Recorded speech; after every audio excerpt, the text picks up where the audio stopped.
olfactory lobe में जाकर वो इनर्वेट करते हैं. So they get inside the olfactory lobes and olfaction उतना ज्यादा इफेक्टिव नहीं है like that of cats and dogs or other carnivores और tiger. उनका स्मेलिंग पावर बहुत ज्यादा है, उनका olfactory lobe बहुत ज्यादा इवॉल्व है. In the gustative receptors area, मतलब क्या टेस्ट से think about it. You are watching my head like this. This is the view that you are making. So ये दो आंख इस तरफ है, fine. और ये central nervous system, collection of nerve fibers in the central nervous system. जहां पे nerve fibers के collection है, उस nerve fiber के collection को क्या कहा जाता है? And that is called as tract. That is called as tract. सोचो दो पहिए वाला साइकिल. कभी हम इमेजिन भी कर सकते हैं कि दो पहिए वाला साइकिल चल सकता है अगर वो तीन पहिया होता. देखो आप लोगों का जर्नी, जब साइकिल चलाना स्टार्ट किया, मम्मी ने पापा ने आपको कौन सा साइकिल खरीद के दिया जब छोटे थे? तीन पहिए वाला साइकिल, ताकि यू कैन बैलेंस. बट आज जो साइकिल आप चलाते हो विद ईज, वो था स्किल. तो जो भी हम प्रैक्टिस करते हैं किसी भी कारण इमोशनल से, फॉर एग्जाम्पल कोई क्लास में आप फर्स्ट आए थे एंड उसके बाद आप खुद का ये प्रोसेस, खुद का ये स्टैंडर्ड मेंटेन नहीं कर पाए due to many of the reasons. But think about जितना अपलॉड आपको मिला था किसी प्रोग्राम में, जब आपको कोई अवार्ड दिया जा रहा था in presence of your in the presence of your parents, तब वो जो फीलिंग आप बाद में सोच रहे हो वो फीलिंग कैसा था. इमोशंस, थिंक अबाउट वो इमोशंस के साथ. Hello future doctors, this is your Ujjwal sir. Today I'm going to start with another video on the nervous system, and the topic for today is going to be forebrain. So आज हम forebrain पढ़ने के लिए start करेंगे. forebrain के बारे में थोड़ा सा आइडिया मैं आपको पहले दो वीडियो में दे दिया. So just have a look into that. अगर नहीं देखे हो पहले वाला video, just click the I button and you can have the earlier videos. You can see the earlier videos. चलो आज देख लेते हैं फोर ब्रेन, जो first part of the brain है. So what we are going to know about this forebrain. So when we talk about the forebrain, इसका और एक नाम क्या है? लास्ट वीडियो में हम इसके बारे में बोल दिए हैं आपको. What is that? Prosencephalon. The other term for forebrain is prosencephalon. So pros plus encephalon. What is encephalon? Encephalon means brain and pros means four. So four part of the brain. So we can classify them into three main parts. Four brain को हम classify कर सकते हैं तीन main parts. In the earlier video I have talked about broadly classify करेंगे तो ये दो terms से हम classify कर पाएंगे. One is cerebrum and the one is diencephalon. Cerebrum and diencephalon.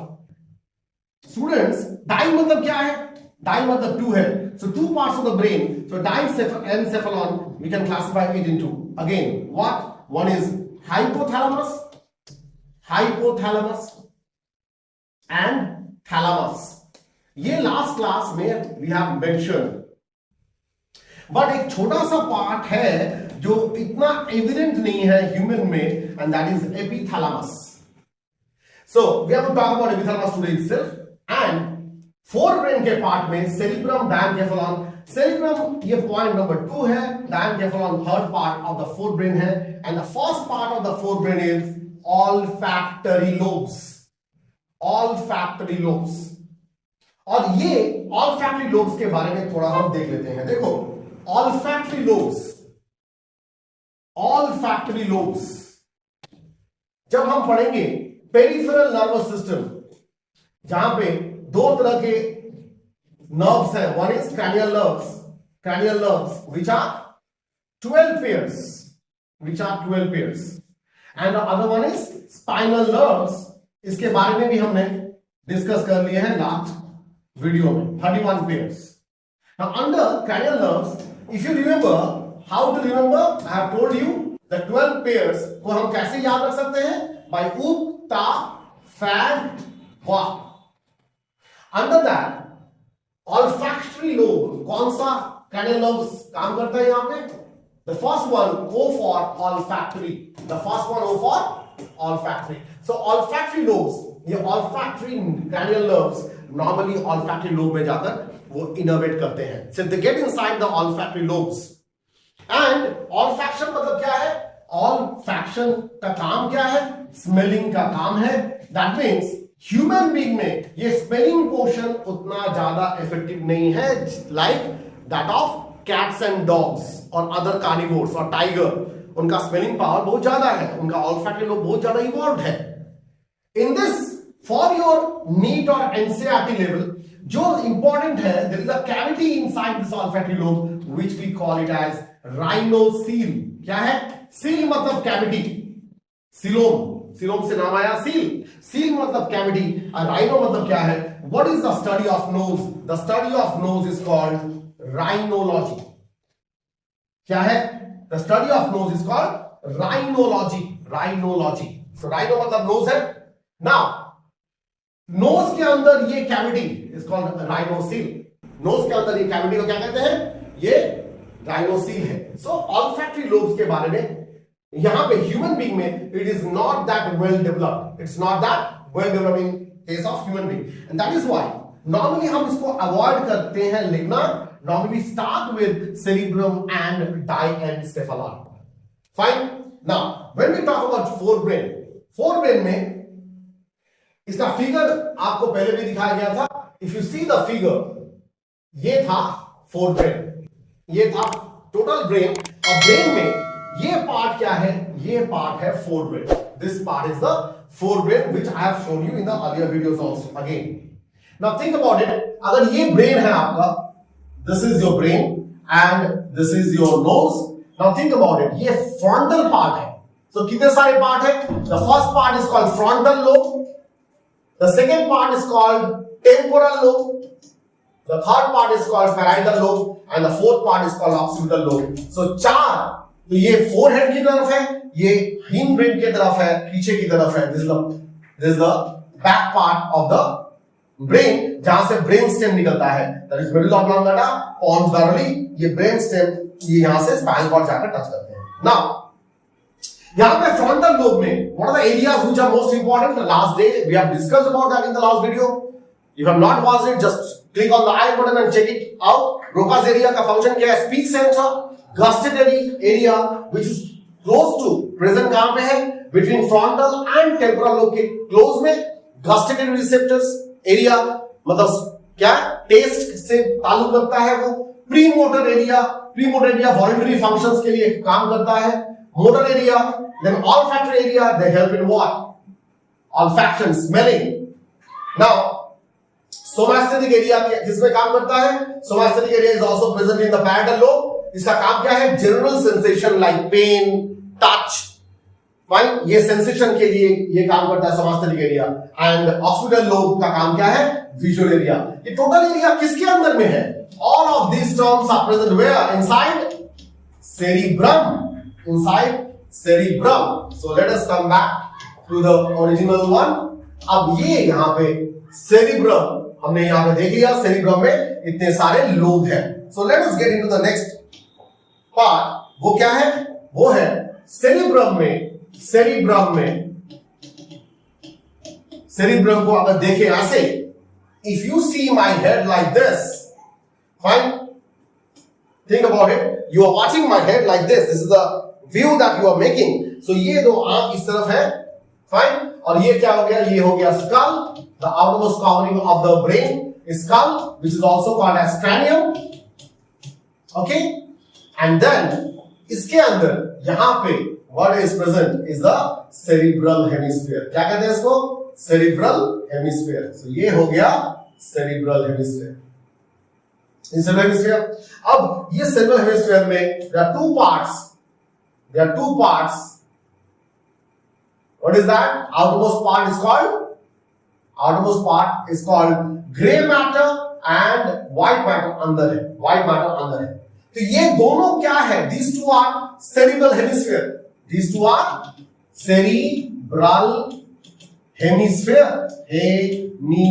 What is the meaning of the term hemi? Hemi मतलब half sphere. अब ये दोनों यहां पे जो कर्व देख रहे हैं हम, यहां पे जो अंदर एक फिशर है, this fissure, especially this fissure is called Sylvian fissure. This fissure is called Sylvian fissure. Now, both of them, they are joined by a thick band of nervous tissue called corpus callosum. Corpus callosum. And it is a unique characteristics of all mammalian brain. सिर्फ ये मिलता है कहां पे? In the mammals only. They are present only in the mammalian brain. Corpus callosum. Fine. ऐसा और एक mammalian anatomical structure जो mammals में ही रहते हैं, and I'm giving you the hints. It is not from nervous system. Comment me in the comment section. One of the best anatomical feature जो mammals को अलग करता है दूसरे ऑर्गेनिज्म से, ऐसा कौन सा स्ट्रक्चर मैमल में है? जस्ट लाइक कॉर्पस कैलोसम जैसे ब्रेन में है, मैमलियन ब्रेन में ये यूनिक कैरेक्टरिस्टिक्स है, वैसा और एक स्ट्रक्चर जो यूनिक है only in mammals. Comment in the comment section. Okay, now so this is corpus callosum which connects both right cerebral hemisphere with the left cerebral hemisphere. यहां पे ग्रे मैटर है, white matter. यहां पे जाने के पहले थोड़ा सा आपको और एक इंफॉर्मेशन दे दे. ये था लास्ट क्लास में I have talked about central nervous system which consist of brain and spinal cord. ये क्या है? This is spinal cord, this is spinal cord and this is brain. Now brain से जो information जाता है towards the different parts of the what? Peripheral nervous system. Peripheral nervous system कहां से है? पेरिफेरल में है. पेरिफेरल मतलब बाहर है. तो अगर this consist of central nervous system जो बाहर की तरफ नर्व्स इनर्वेट करते हैं हाथ में, पैर में, different parts of the body में, तो वो क्या हो जाएगा? That is going to come under peripheral nervous system. Peripheral मतलब peripheric part of the body. Though we know that peripheral nervous system ये दो तरह से क्लासिफाई किए, एक है सोमैटिक नर्वस सिस्टम और एक है ऑटोनॉमिक नर्वस सिस्टम. एक है ऑटोनॉमिक. सोमैटिक मतलब वॉलंटरी, सोमैटिक मतलब voluntary. In the last video we have talked about that. Autonomic मतलब ऑटोमेटिक, इनवॉलंटरी. और ये दो तरह के होते हैं, आप जानते हो, sympathetic and parasympathetic. Okay, now यहां पे the most important thing which already came in one of the year in NEET, that is there are some nerve fibers जो present है बीचों बीच में, and this collection of nerve fibers inside the central nervous system, collection of nerve fibers in the central nervous system, जहां पे nerve fibers के collection है, उस nerve fiber के collection को क्या कहा जाता है? And that is called as tract. That is called as tract. So यहां पे इसको tract कहा जाता है. Fine. Now let's come over here again back. Now if you see this, okay, if you see this diagram, यहां पे gray matter है, यहां पे white matter है. अच्छा, इन दोनों के बीच में there is another tissue. What is that called? The another layer called meninges. और ऐसा ही meninges completely present है within central nervous system, that is there with the brain and also with the spinal cord. What is this?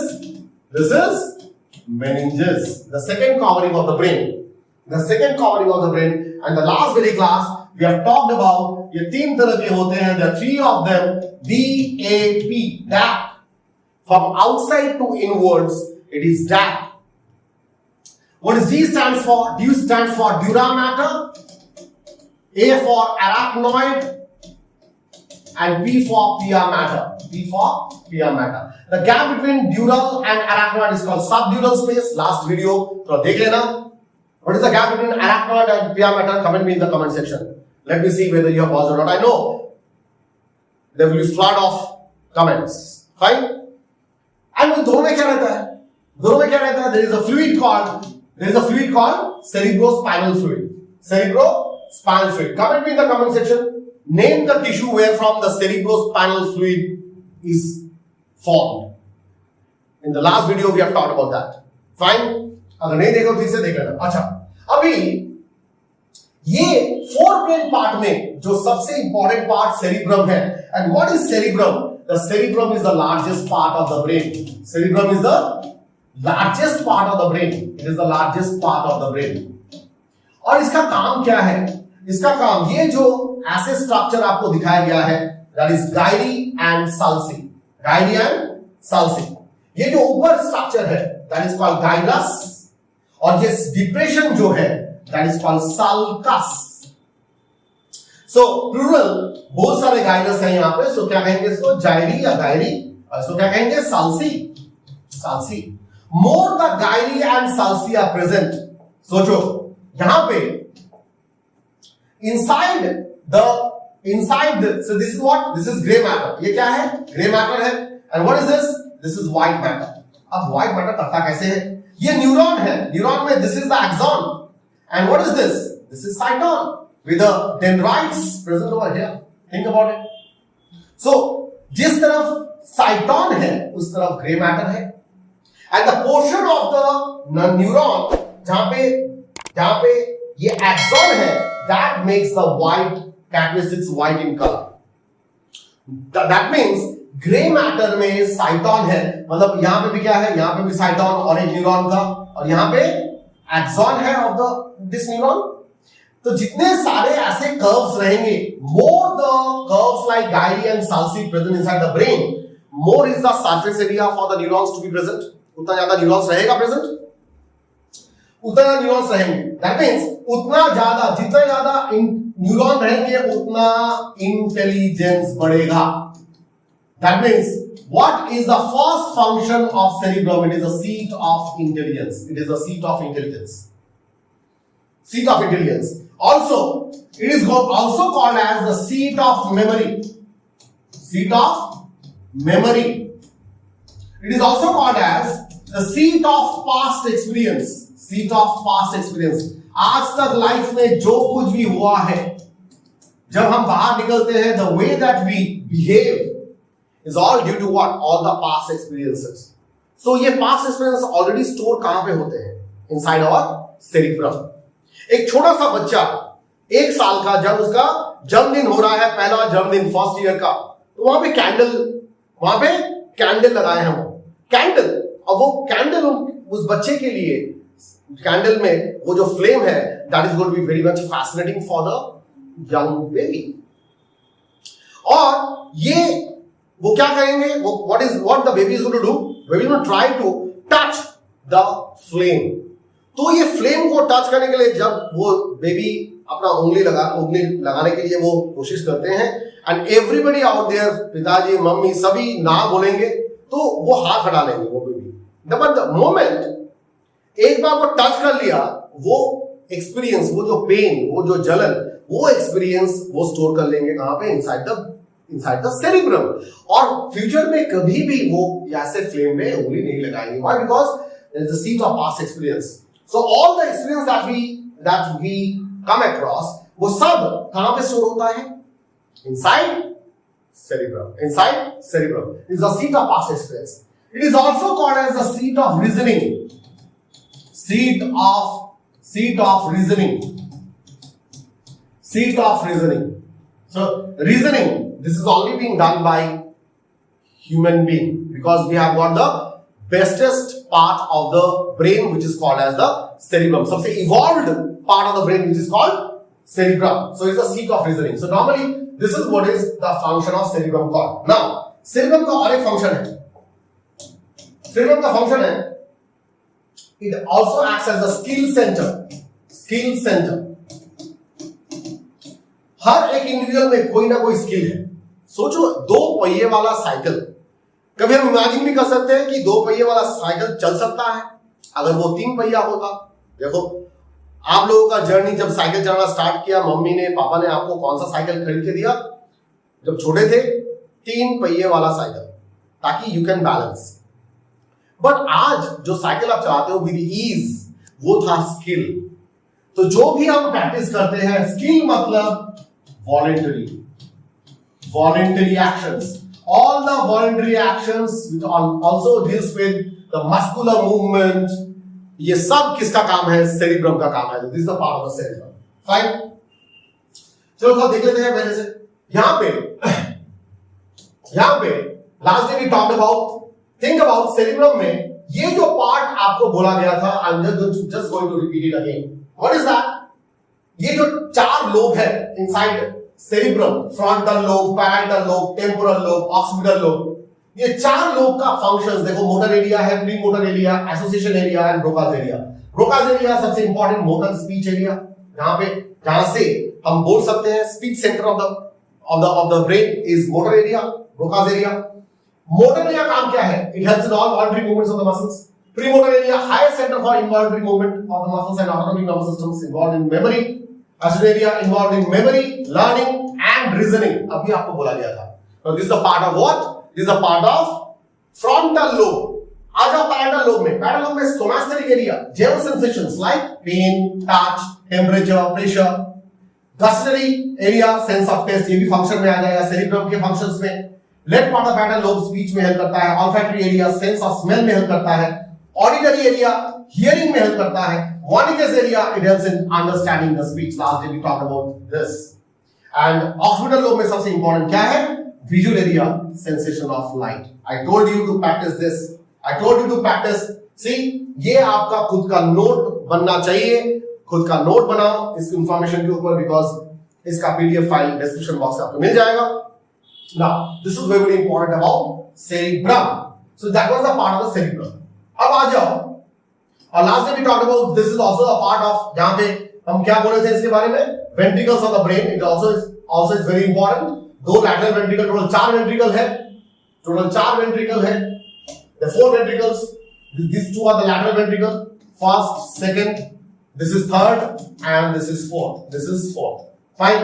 First and second connected by foramen of Monro. Third and fourth ventricles connected by foramen of Eiter or aqueduct of Sylvius. Last day we talked about that. It's very, very important. Now let's come back into this particular section of your NCERT. forebrain के बारे में क्या कहा जा रहा है, और forebrain में आपको एक चीज और भी मैं बोलना चाहता हूं, वो है, see, you are going to come across a term like first about limbic system. ये थोड़ा सा बुक में आपका दिया है, limbic system. The limbic system it consist of 3 main parts. Number 1 is amygdala, amygdala centre.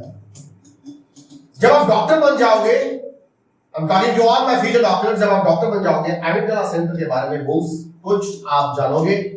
The next part is hippocampus and the last part is hypothalamus. Hypothalamus is a part of what? Diencephalon. Part of diencephalon.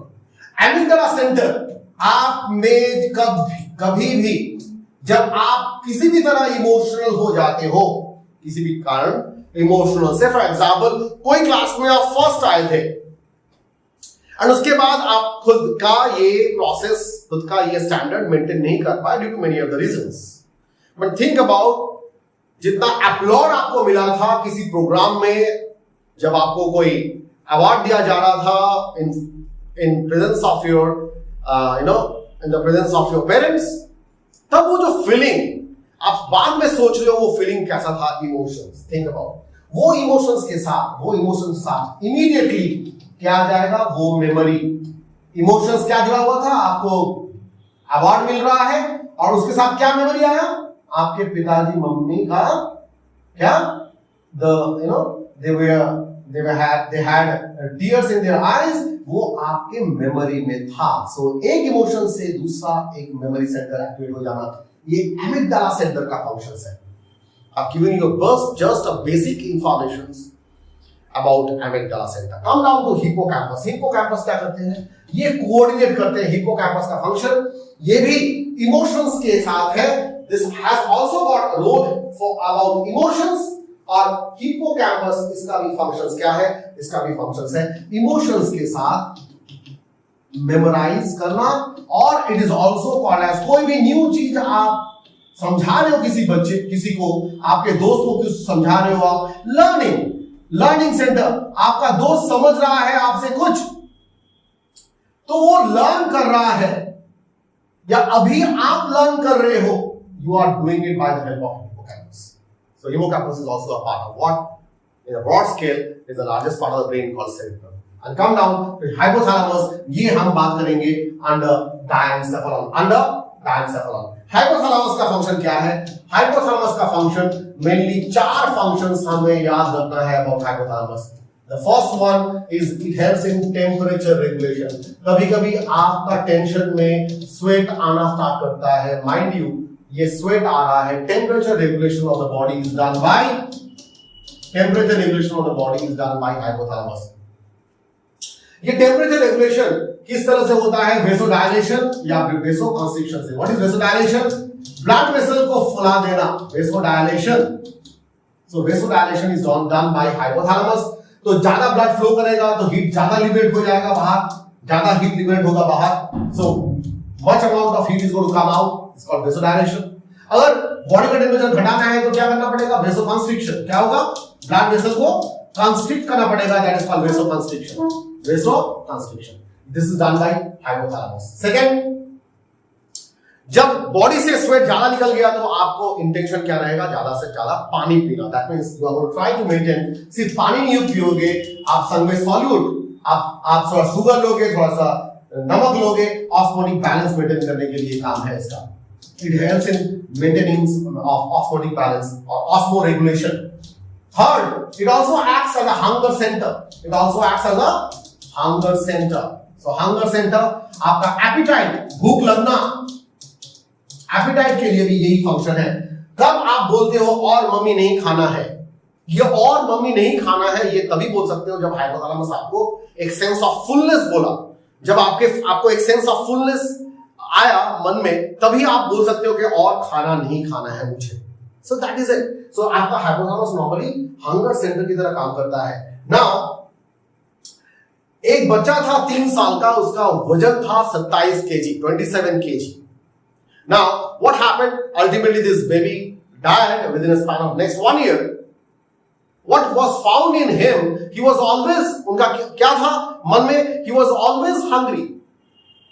Or he was from a very poor family. The name of that boy was Lokman. You can just Google it, Lokman. And he died क्योंकि उसके hypothalamus में tumour था. So hypothalamus remained hyperactive due to the tumor.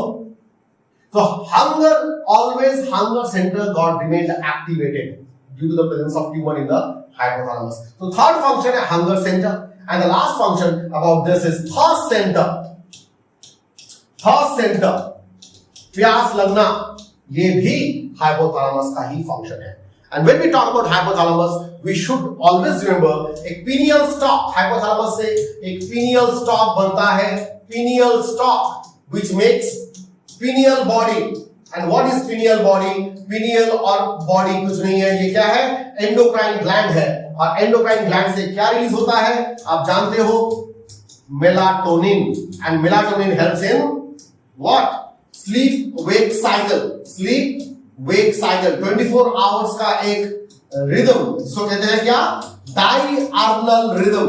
Diurnal rhythm is being maintained by this part of the hypothalamus, which we call it the pineal stalk, which ultimately forms pineal body. And the last one is thalamus. Thalamus connects forebrain with the midbrain. So thalamus के नीचे रहता है hypothalamus, वो floor में रहता है hypothalamus, एकदम top में एपिथैलेमस है, और एपिथैलेमस नॉर्मली किस में हेल्प करता है? एकदम टॉप में एपिथैलेमस, पर आपके बुक में ऐसा इंफॉर्मेशन नहीं रहता है। अगर ये थैलेमस है, दिस इज थैलेमस, एकदम उसके नीचे क्या है? उसके नीचे हाइपोथैलेमस है, उसके नीचे है हाइपोथैलेमस, दिस इज हाइपोथैलेमस। आप इसके ऊपर कौन है? Epithalamus.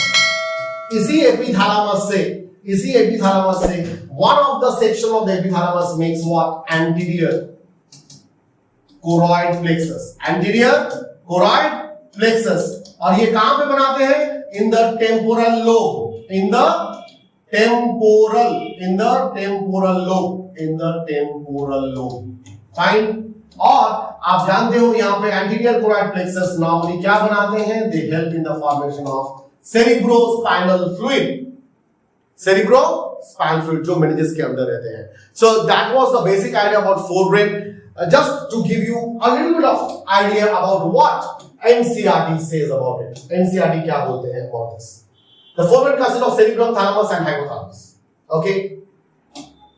Cerebrum forms the major part. Cerebrum forms a major part of the human brain. A deep cleft divides the cerebrum longitudinally into two halves. इस cleft का नाम नहीं दिया है बुक में, but हम जानते हैं. Just now in the video I have given you this information. This is called sylvian fissure. Okay, which are termed as the left and right cerebral hemisphere. The hemispheres are connected by a tract.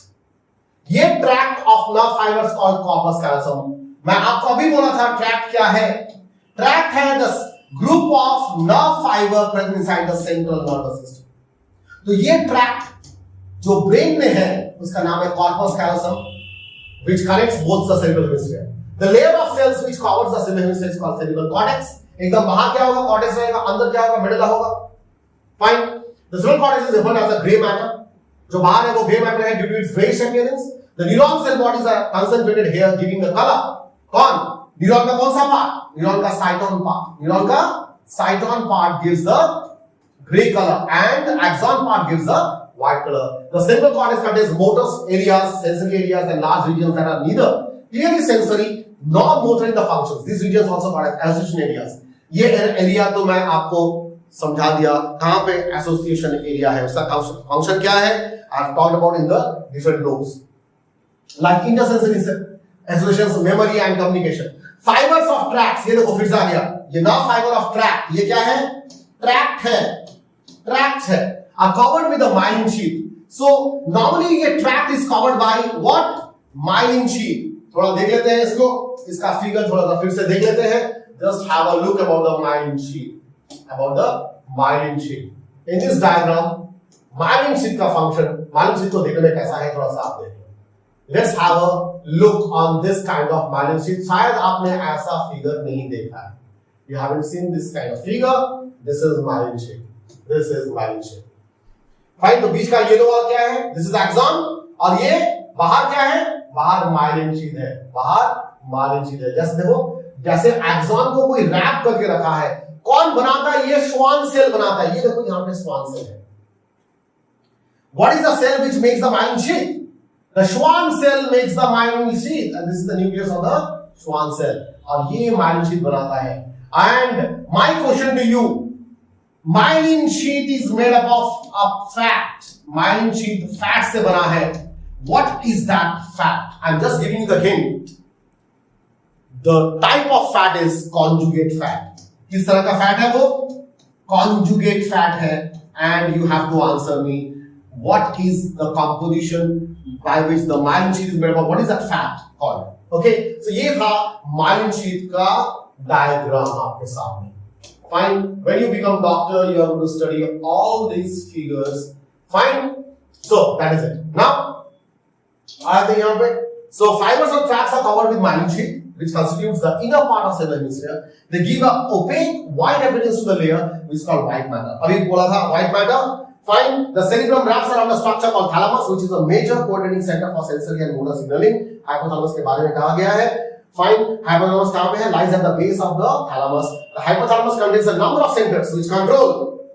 Number of centers which control. इसको control करते हैं body temperature, eating and drinking. It also contains several groups of neurosensory secretory cells which secrete hormones called hypothalamic hormones. Hypothalamic hormones. Fine. Hypothalamic hormones. The inner part. Hypothalamic hormone का नाम क्या है? All those trophic hormone. Comment me in the comment section. Hypothalamic hormones का function क्या है?